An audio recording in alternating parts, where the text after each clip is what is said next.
the age of 15, she won Star Search and a recording contract. Now she's 21, and she's hit the charts recently with a song she co-wrote along with Prince.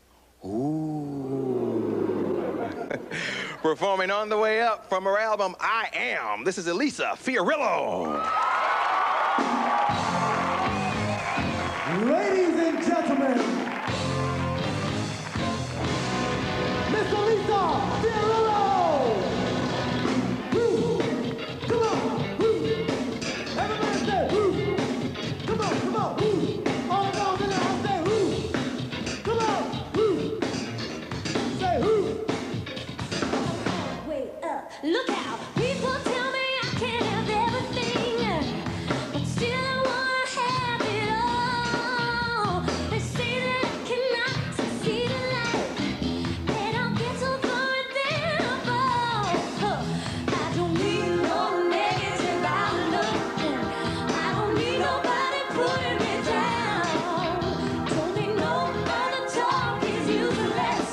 There ain't a damn thing that's gonna keep my feet on the ground, because I'm all the way up. I've got it all together. Nothing's gonna hold me back.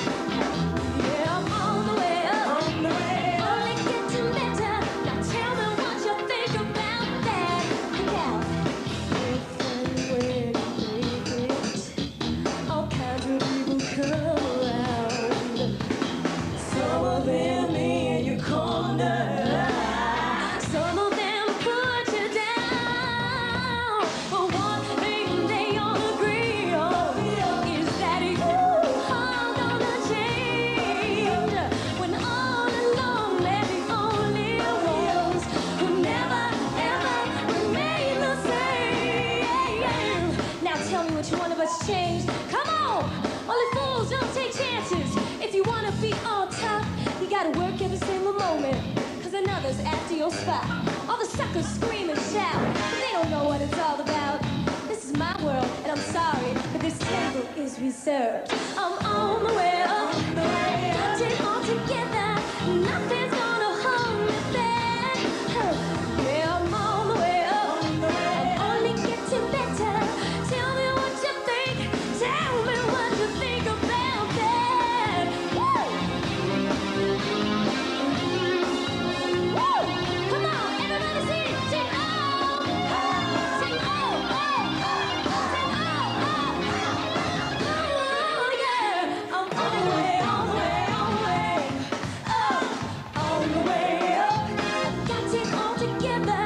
Nothing's gonna hold me back. Yeah, I'm on the way up. Only getting better. Tell me what you think about that. People think I can't have everything, but still I'm gonna get it all. I'm on the way up. Nothing's gonna make me fall. Now. Woo! Pump it up! Come on! Pump it up, y'all! This is my world, and I'm sorry. This table is reserved. Look out.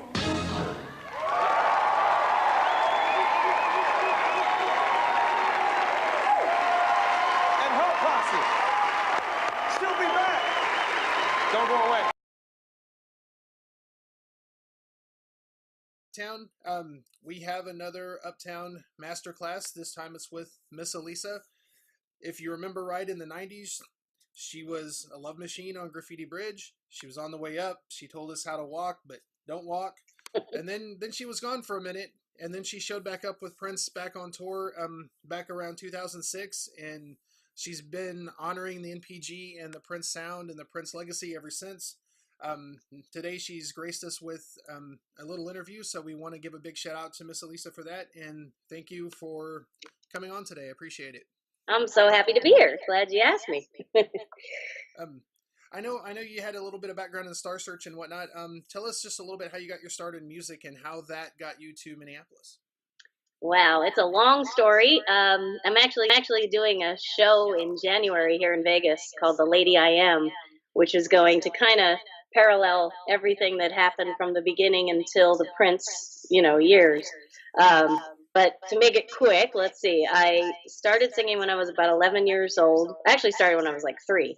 But professionally, I did my first job, made $50, singing "When Irish Eyes Are Smiling" at an Irish club in Philadelphia, where I grew up. And I wanted to be on this local television show that had kids on every week, and I wanted to be on this show. So I auditioned. I got on the show. After that, I got the bug, and I wanted to go try to audition for things in New York. So my mother would take me back and forth on the train from Philly to New York, and I started auditioning for commercials and theater and things like that. So I ended up on Broadway at 15. And then after the show closed, my parents divorced, and my mother had family in California. So she wanted to kind of pick up and start her life over, and thought, Elisa would, benefit from this too, because California would be a great place to keep her career going. So I had auditioned for Star Search back in New York, and I didn't hear anything back, so I didn't think I got it. Well, we get all the way to California, drove cross country, staying in my uncle's motor home, and we get a call that out of 50,000 people auditioning, myself and 3 other people got picked, and that they were going to fly us out and put us in a hotel and the whole 9 yards. And meanwhile, because we were within 60 miles of LA, no hotel, no limo, no nothing.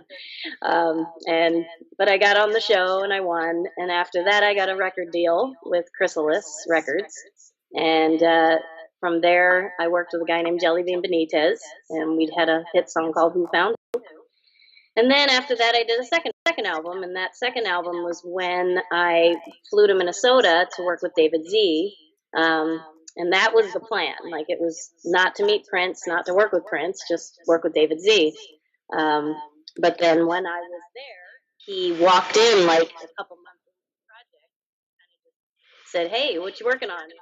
I was in the bathroom. I came in and he was sitting at the console, and he said, "Is that you singing?" And I said, "Yes." And he said, "I don't believe you. Go in there and sing."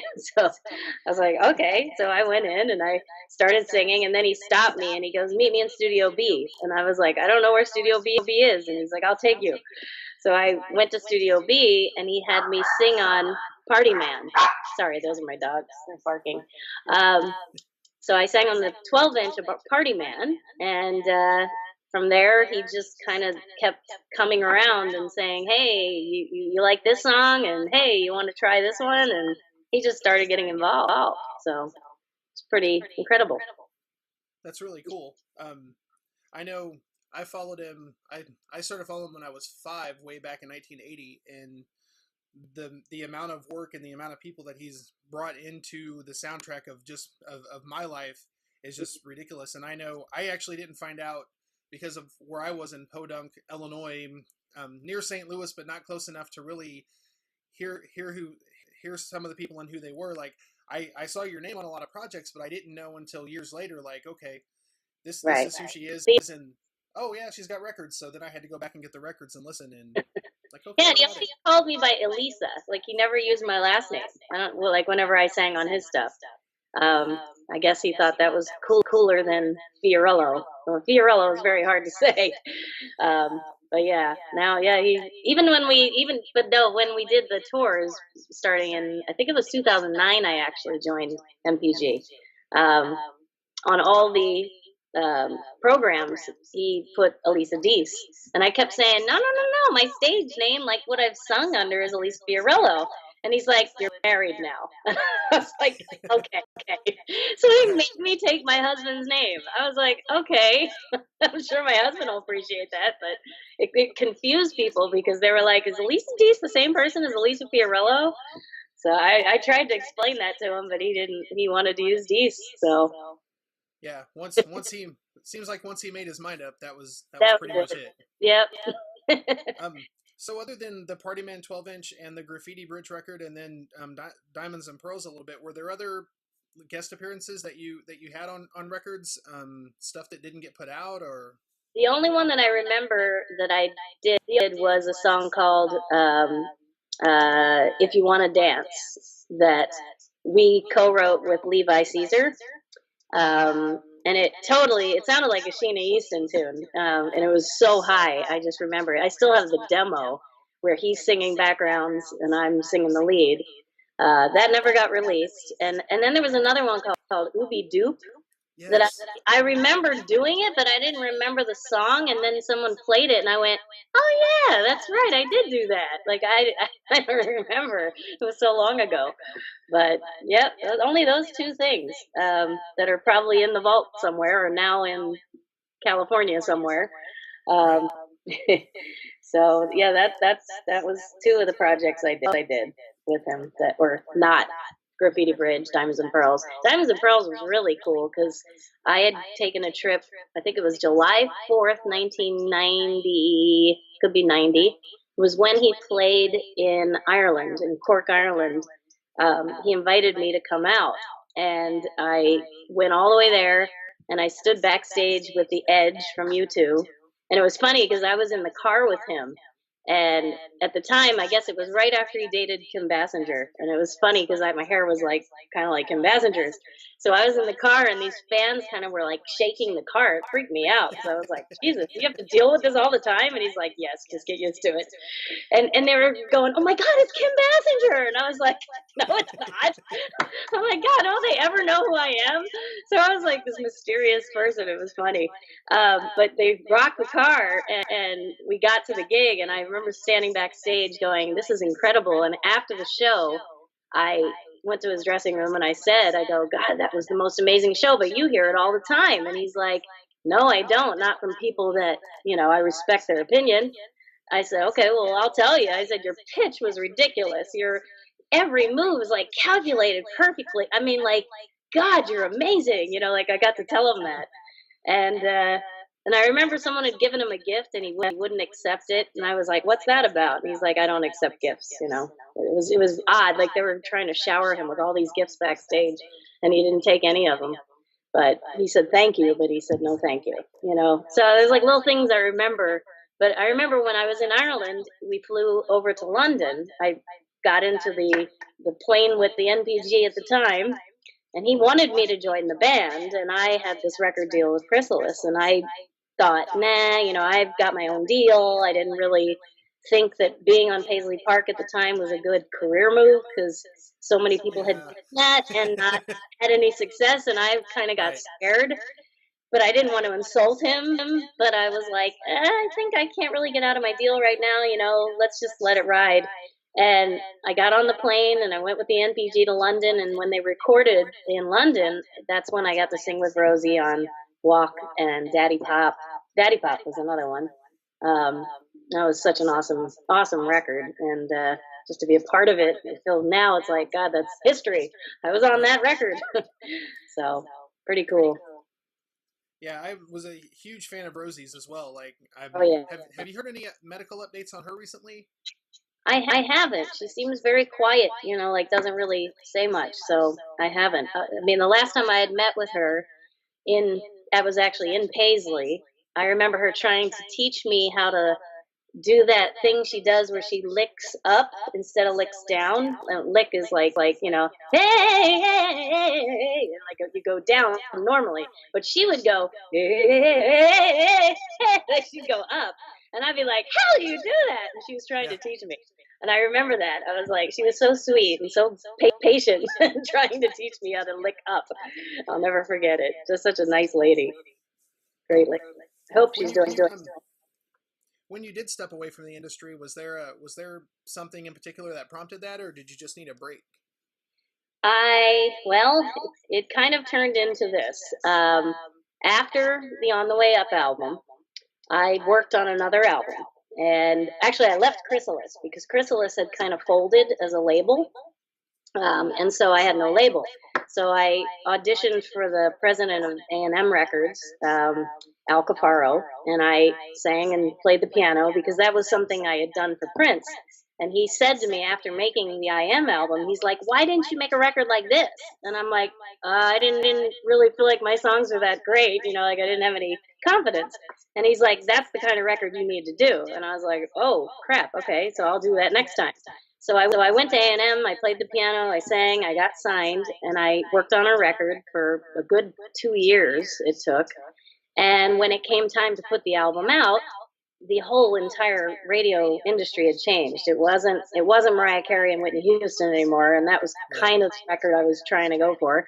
It was more alternative and like, Sheryl Crow, and it just wasn't going to be accepted at radio. So the record company didn't want to put it out. And so at that time I had moved back to Philadelphia because I was in a bad relationship, and I had to get out of California. I just wanted to be back in my roots. And when I was back in Philadelphia, it's when I kind of lost the deal. And so I had to go and get a real job. It was quite a wake-up call. I was like, advance checks and my check, like working all week, that's all I get. And they take taxes out? Like, it was such a mind-shocking, like, crazy backwards way to do things. But it made me a much better person, because I think, when you're handed everything, I wasn't handed everything, but it seemed like my whole childhood up until I was 21, it just fell into place. Like, everywhere I turned, the next opportunity hit. So it was like, wow, like handed to me, but it wasn't, but you know what I mean? But I never had like a real band that I played live with. Even when I was doing my records, they'd send me out on these track dates, and they'd send me out with tracks and dancers that would fake sing or fake play drums, and you'd be like, this is not about a band. So it was like all backwards. So really, and when I didn't have my deal and I was stuck in Philadelphia working at a hair salon and singing at weddings on weekends, was the real eye opener. Like, wow, this is how you sing with a live band. This is how you appreciate what you have, because when you don't have it, you really miss it. and that's kind of where I was at for a while. And then I got so tired of being in that. I just felt like, God, there has to be more than this. I have to get my career back. I got to do something. And so I moved back to California. I started singing jazz, and that's when things just kind of started happening again. And I got auditioned to sing backgrounds for Darren Hayes' of Savage Garden, and I got that gig. Actually, Billie Myers was the first girl I sang with, and then I met Savage Garden. So it all started happening again. Where as soon as I put myself in light of, opportunity kept coming, and it just started the ball again. So it's kind of how it happened. That's good. And then, how did Prince find you again? Wow, crazy. So here I am singing backgrounds for Billie Myers, who was kind of the one hit, Kiss the Rain. You kiss the rain. Yeah, that song. Then I sang with Savage Garden. I met my husband in Minneapolis, believe it or not. We moved from Minneapolis, or he moved from Minneapolis to move in with me. We got married in 2002. I kept singing jazz and doing stuff. My mother lived in Vegas, and I said, you know what? You can probably work there. I could sing there. Let's move to Vegas. I could have a child. I've been putting off family forever. I want to have a family. Sorry, I'm Italian. I talk with my hands. That's a funny story. Remind me to tell you that one. So we moved to Vegas. I got pregnant. I had the baby, and then I was like, I couldn't get a job, just because baby weight. It's very important to be skinny in this business. So I had put a video up on YouTube, and Prince, or actually, I'd done a gig here in Vegas where the sound guy was the guy that went in and revamped all of Paisley Park, and I keep forgetting his name. You probably know it. I'll Google it while we're talking. But anyway, he was doing sound for a gig I had here in Vegas, and I heard him say something about Paisley Park, and I said, "Hey, Paisley Park," I said, "I work there," and he said, "Really?" So we started talking, and he goes, "Yeah, I'm redoing the whole studio." I said, "Oh, that's interesting." And I said, "Tell Prince I said hi." I hadn't talked to him in 20 years, right? So little did I know, he went back and told him. And he was playing at the Rio. And somebody kept saying, "No, you got to go say hi to him at the Rio." I'm like, I don't want to go sit there and go, "Hi, remember me?" So the guy went back and he told him about me living here. And I guess he looked up my YouTube clip, and I had my home phone number which I should take that video down. Well, actually, I don't have that number anymore. But I made up a fake management name, and it was really me. And I got a call from an assistant saying, Prince would like to speak with you. And I'm like, oh my God, sure, tell him to call me. And so that was it. Then he called me. He said, what are you doing? I said, I told him my whole life story. And my mom passed away. I had a baby. I got married. Da, da, da, da. And I said, I'm trying to sing in Vegas. There's not a lot of work.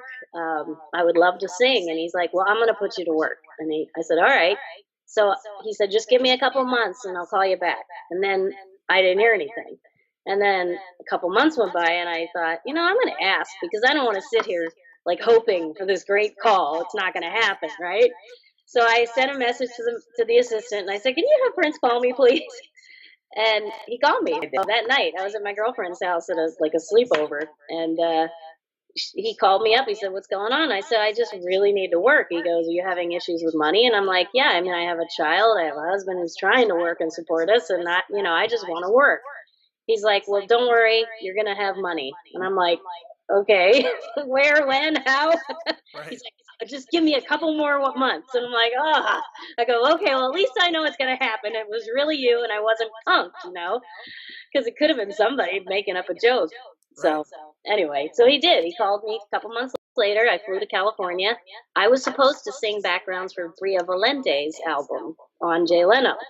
And we rehearsed, and she didn't want to sing live on Jay Leno.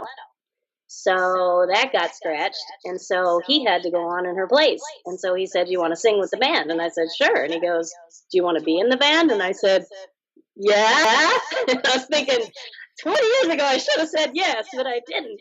I said, well, there's only one condition. I said, I have a 3-year-old daughter, and I've never done this touring thing with my daughter. So it's got to work where I either have to bring her sometimes or I can't be on tour for a long, long time. And he said, don't worry, we're going to make it work. And I said, okay.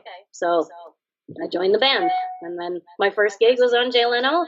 My second gig was at the LA, I think it was the Forum, not the Forum, the Nokia, where the sound was really bad that night. But he had me go on and sing the 2 songs I learned. And he said, if you know any of the other songs, just stay on stage. Well, I didn't know any Prince songs. So I was like, okay, 2 songs, and I'm going to stand backstage and just watch. And I did. I stood, and they even wrote about it in the article. They said, first there were 3 background singers, and then there were 2. And they were like, I wonder where she went. But I learned a lot of songs after that day. Whew, did I? Yeah. Yeah, I have that Nokia show on DVD, and it's one of my favorites because how he just stopped in mid performance and is like, this isn't working. Like right. And it just upset him to no end. Like just the sound would always be the issue. That's why he didn't love the big venues because of that. That's probably why he went to the piano and a mic tour, because it was a lot easier to mic just a piano and a mic than, he got very frustrated with the sound. And we went through so many sound men. I always felt bad like getting to know them because I'd know that in a couple weeks they'd be bye-bye. If something went wrong, nice knowing you. So yeah. I wonder if that promoter ever went back and actually fixed the things that were wrong with that place, because yeah, I wonder. And then I know you're working on a project now.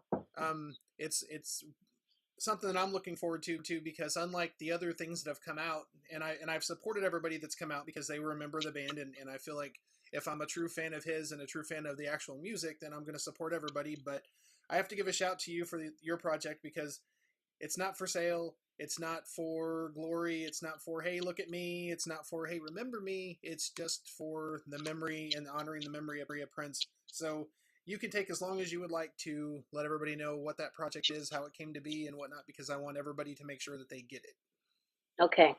Well, one of my dear friends who actually was my drummer on Arsenio Hall and Apollo, Mr. Niall Gurgis, is a partner friend, like just a songwriting partner, producer friend, who actually helped me produce my Labor of Love album. When I was pregnant, I wanted to be creative, so I had him help me with my album.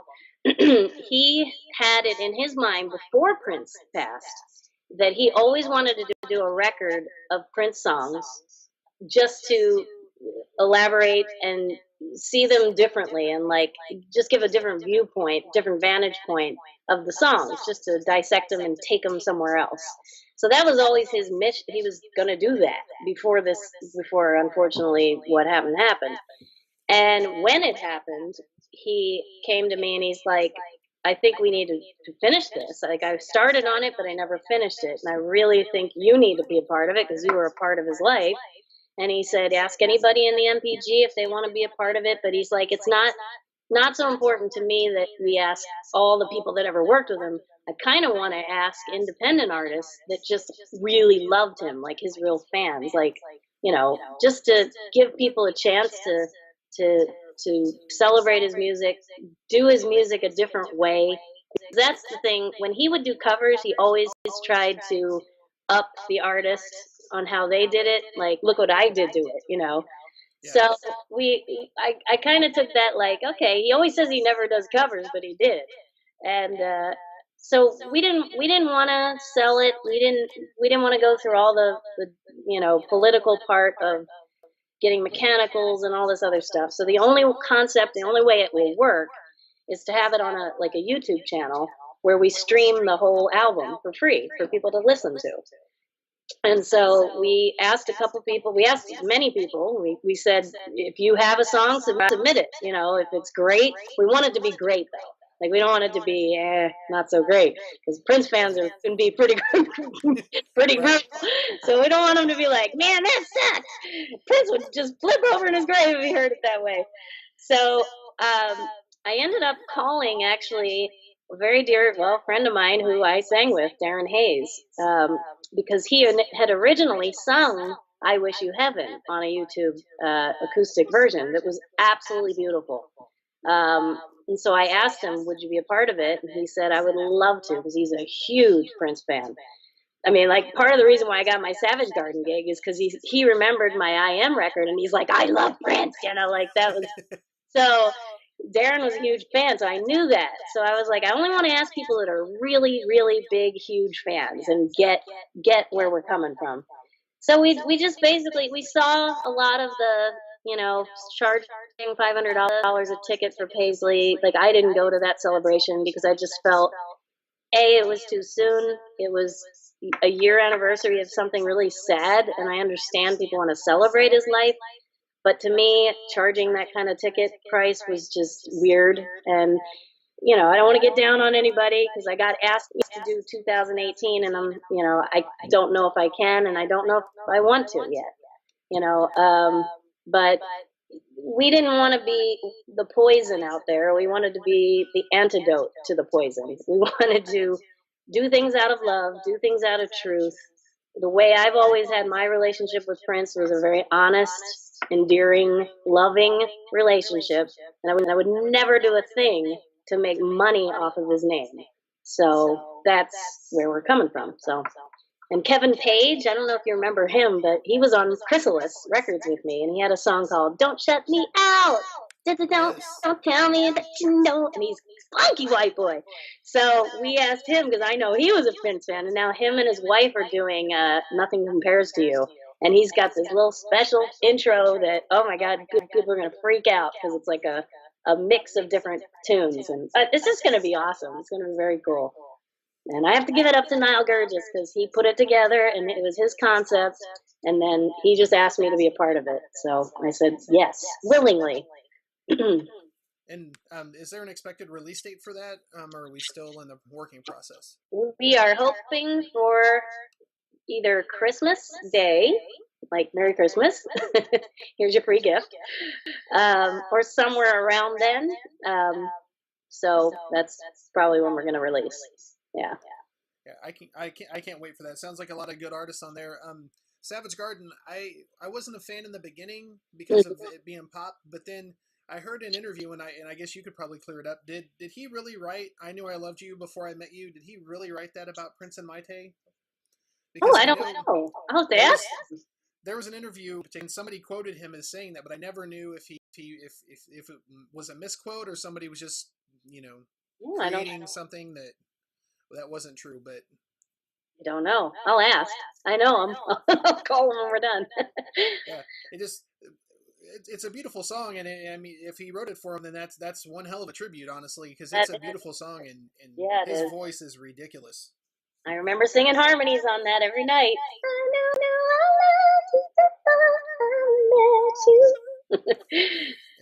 And so one of the newer questions that I've been asking everybody, since we were talking about music, and it can be Minneapolis music, or it can be anybody what are, like, in your phone right now, like the top 5 songs in your playlist that you go to right now if you wanted to listen to Let's music? look in my phone. Let's see. What is my top 5? It's hard for me to say. Let's see. Let me see what's my top 5. My playlist. Hold on. I had this already, and then I completely forgot about the question. So let's see. I love Ray Charles, so I've been listening to Ray Charles lately. I love. I know this sounds crazy, but I love James Ingram. So that album, that is it? I forget the name of the album, but anyway, I love James Ingram. Let's see, who else am I listening to?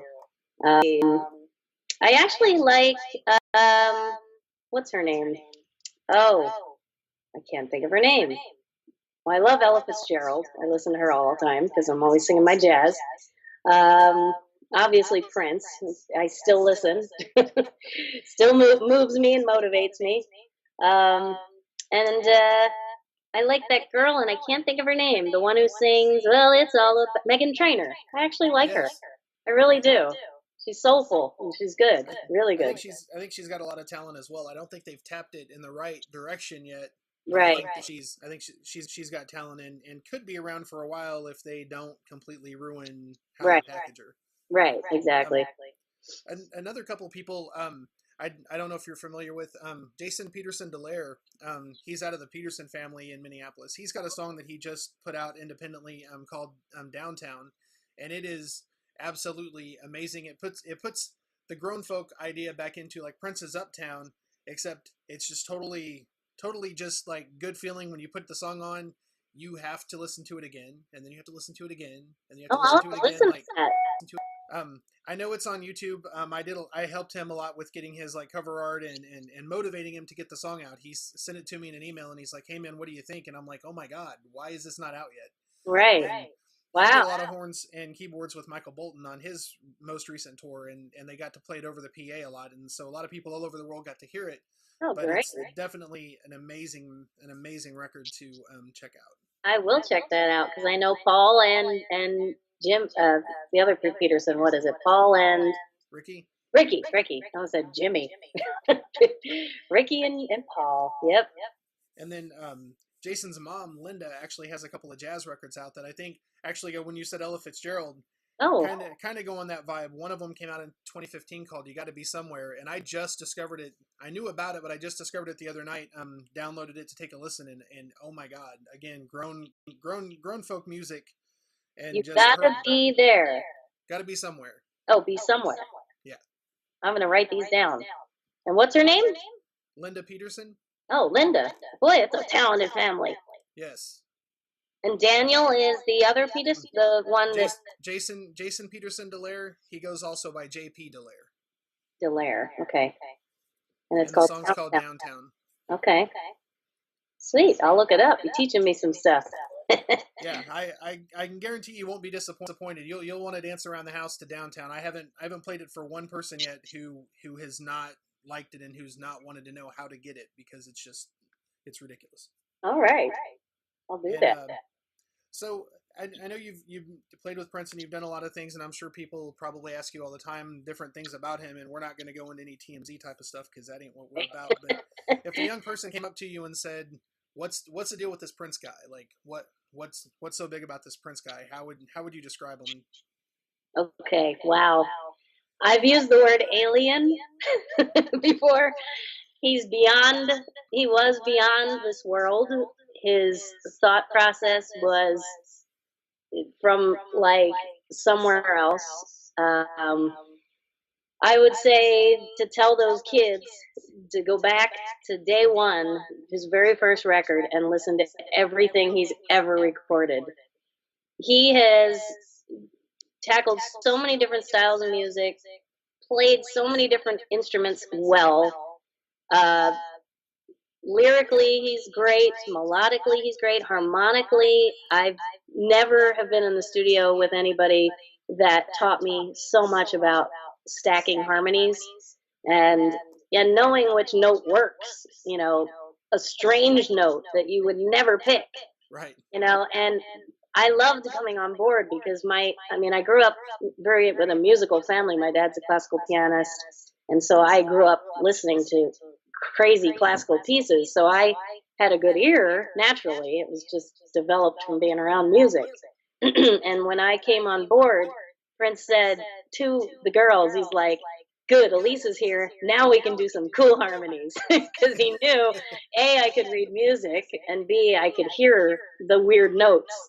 So, but yeah, I always had to sing the high harmony because I was the high singer. But I always wanted the middle note that Liv got to sing, and Liv would always be like, "What was that part?" And I'll be like, it's this. You have the best part ever. I want that part." But sometimes he'd let us switch, you know, and I'd be able to sing it. But I would just tell any kid, if you want to know music, study this man because he grasps his fingers into every type of music that possibly could have been created and somehow makes it cool all the time. I don't know how he did it. He just had his pen and paper. He'd write stuff. Things just come out of his head, like just out of nowhere, like out of there, probably from God, straight up. He was the best. And then after your album comes out and whatnot, what's next up for you? Do you have a set schedule yet, or? Well, I'm here in Vegas. I do real estate on the side because unfortunately, music sometimes does not pay the bills when you're not working for somebody like Prince. Right. You know, so I still have my real estate career, and I sing with a big band out here, 19-piece big band, which is something that Prince actually said to me, "You need to be singing with a big band." And I listened, and I found a great big band. So I get to do the Great American Songbook, all the great standards, and I have a blast doing that. It's where I feel most comfortable singing, you know, more than even pop or R&B or, you know, it's that. But I am going to try to cultivate that show that I'm doing in January here at the Smith Center, January 31st, Wednesday night, 7 o'clock show. And it's called The Lady I Am, and it's just, my life is pretty interesting. I've had quite a journey, so I kind of am setting it to all the songs that inspired me and the things that, you know, I went through, and that's probably what I'll be working on. Maybe try to get it to come to different states or different countries, just depending on, you know, how we could book. So. Speaking of inspiration, one of the videos that was on YouTube for the tour that you were doing with Prince had you come out and you and Shelby and Liv sang "In the Arms of an Angel" by Sarah McLachlan. Wow.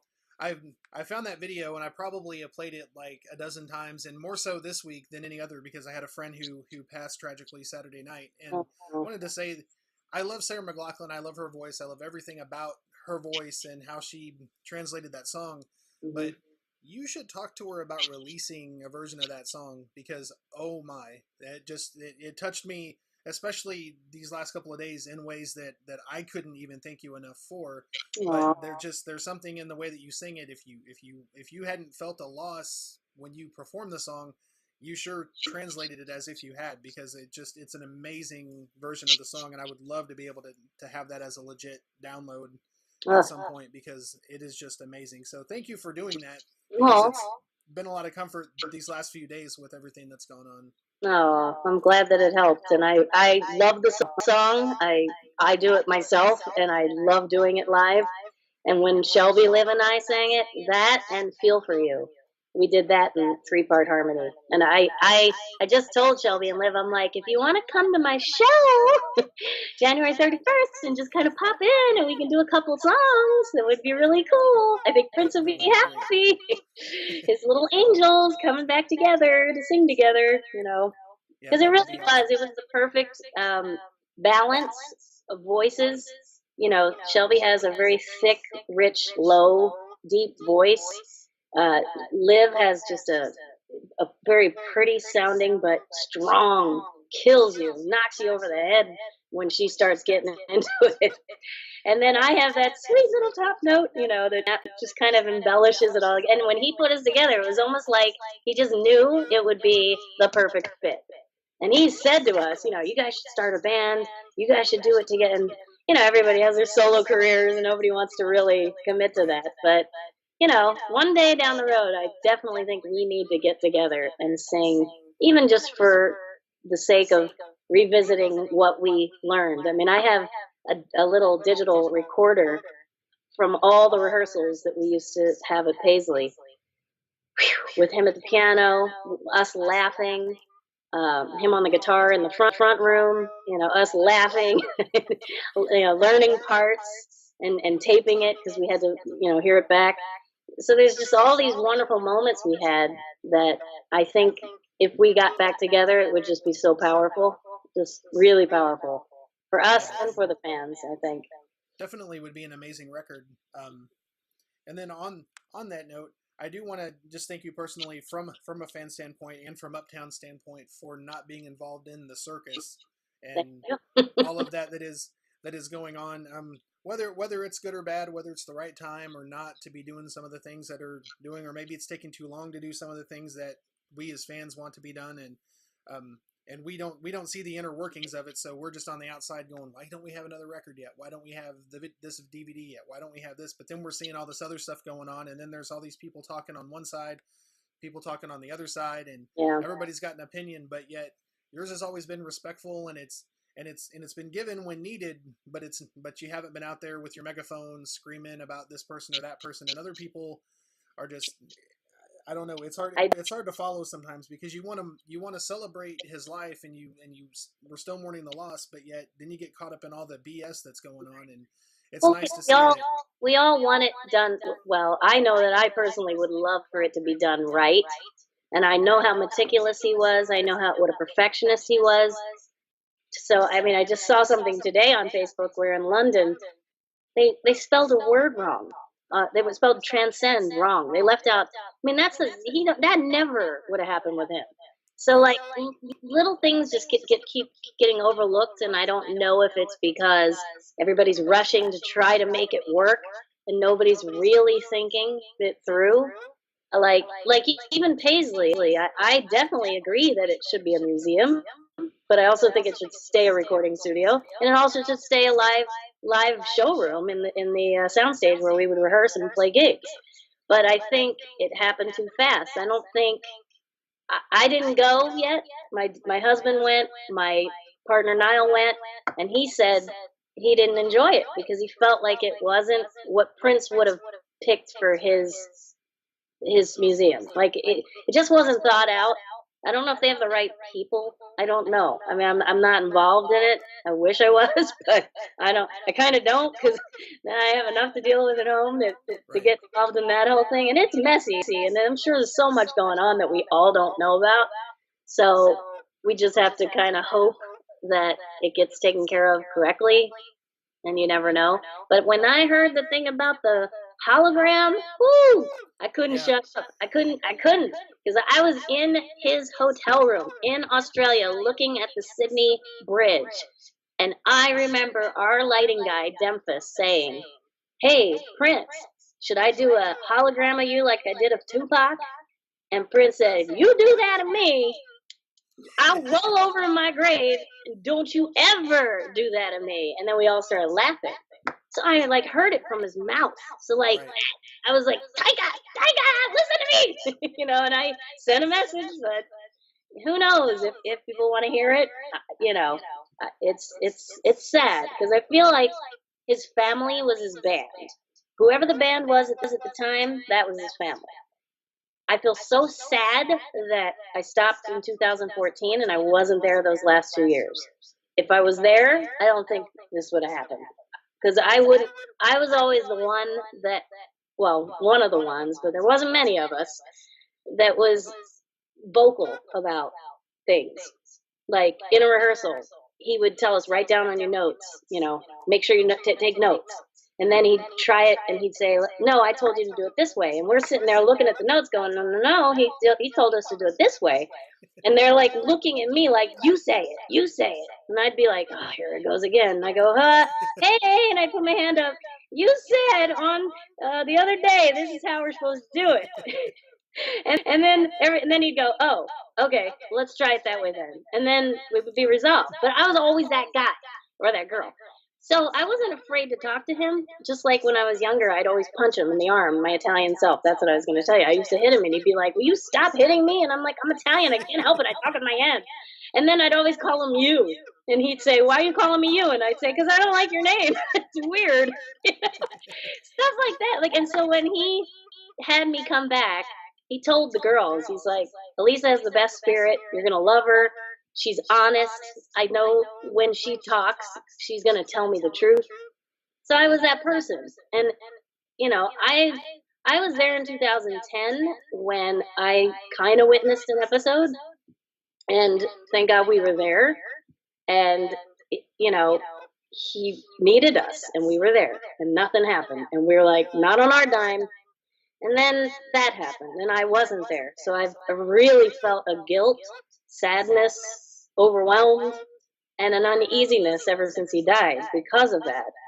And that's why I know that the case is still open, and I hope they find something out soon, because I'd like to put it to rest and just have an answer of what the heck happened exactly.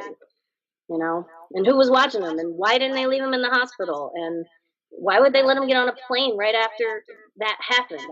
I was there, I'd say, "Your ass is staying in the hospital. Don't you dare get up. I don't care what you say, I don't care who you are, you're staying in that damn bed." And that's what he needed. And I feel bad. I really do. But yeah, I think that if time and schedules permitted, I think Jill Jones, yourself, and Kat need to go down to Paisley and kick some say, bad "Okay, ass. guys," Yeah. because the three of you, I think would you could be the voice of reason, and Jill could come in when you're not getting too far Right. with it, and then Kat could just come in and just be the finisher, like, "Okay, guys." I love it.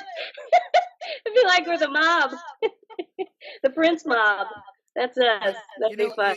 You almost feel like you need it though, because how if this were just a regular guy, it would have been, the case would have been solved within 15-20 minutes. It'd have been a wrap. And that's the thing. See, we were all under the impression that we're all confidentiality agreement. We all signed it.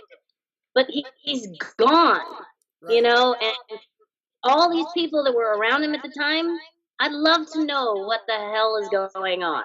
Really. Like, I'm sorry, you're locking it in your vault and you're not going to share it?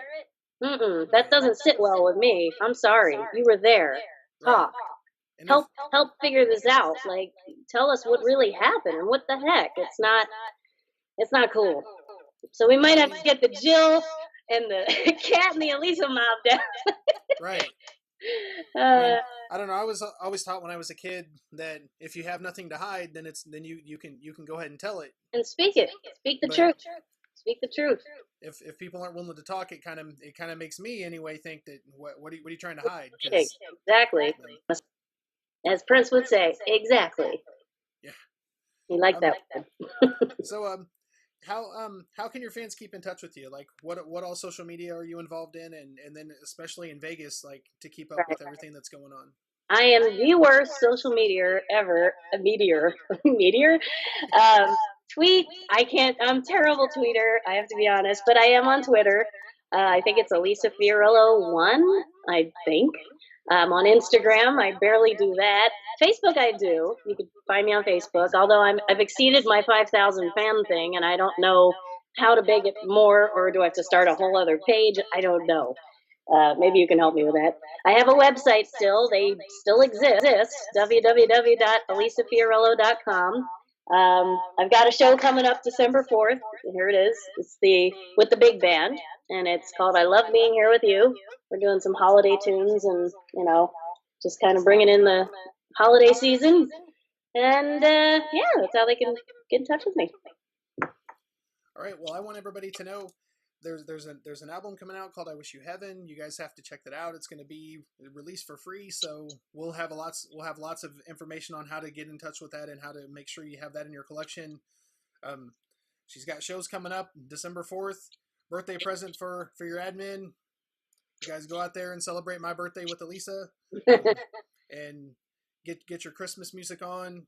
Check out her shows when they come around. Hopefully the bookers. Hopefully, my biggest regret is I live near St. Louis and nobody comes here. Like Prince would come here, but then after he passed, like nobody comes here. Like the Revolution shows have missed us. Everybody related has gone everywhere but St. Louis. So St. Louis. I drove through St. Louis once.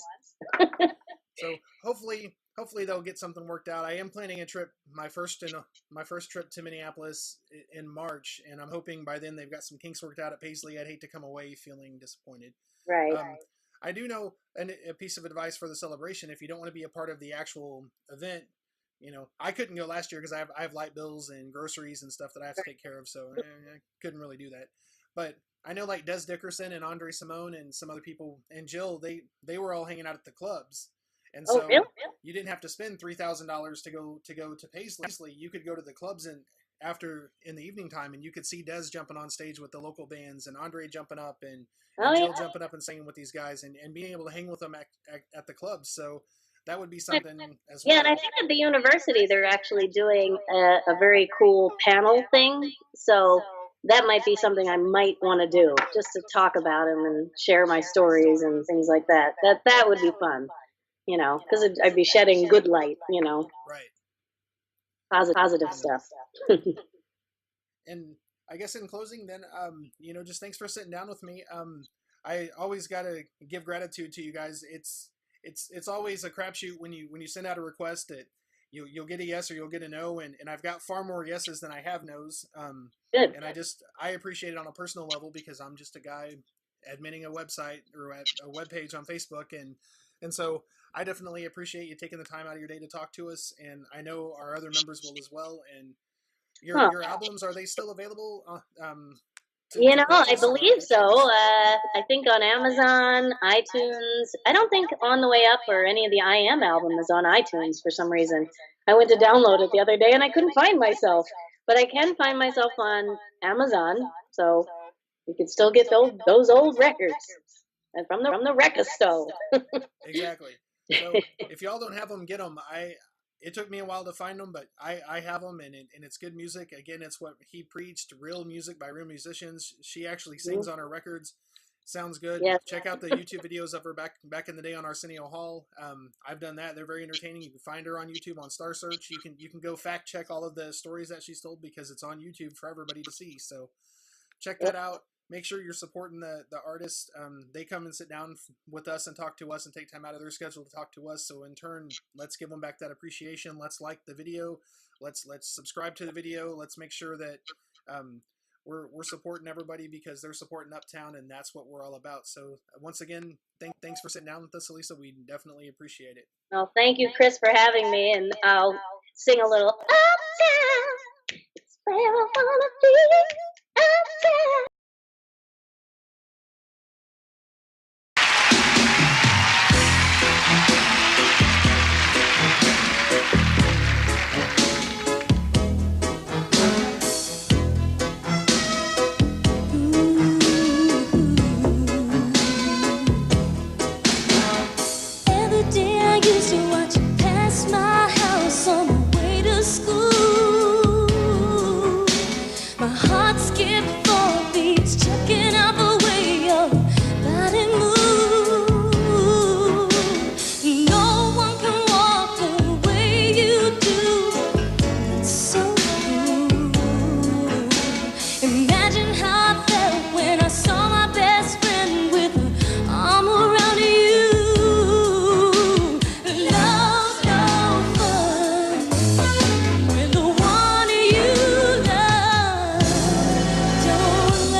In every part of my life.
Wonderful.